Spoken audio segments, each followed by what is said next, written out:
A4C all for Christ. సదాకాలము యెహోవా యందు నా గురి నిలుపుచున్నాను. ఆయన నా కుడి పార్శ్వమందు ఉన్నాడు గనుక నేను కదల్చబడను. కీర్తనలు 16:8.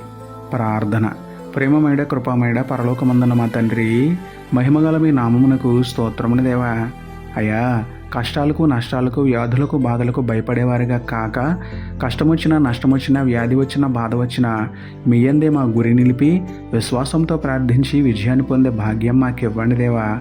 లోక సంబంధమైన వాటిపైన మనస్సుంచక మీ యందు మాత్రమే గురి ఉంచి మీ సహాయంతో శోధనలను జయించి విశ్వాసం నుండి తొలగిపోకుండా ఆధ్యాత్మిక జీవితంలో పడిపోకుండా కాపాడమని వేడుకుంటూ, మీ యందు నిలిచిన వారిని స్థిరపరిచి బలపరిచే దేవుడైన మీకే స్తుతులు చెల్లించుకుంటూ, నమ్ముటని వలనైతే నమ్మువానికి సమస్తమును సాధ్యమే అన్న విశ్వాసంతో యేసయ్య పరిశుద్ధ నామములో ప్రార్థించి పొందుకున్నాము పరమ తండ్రి. ఆమేన్.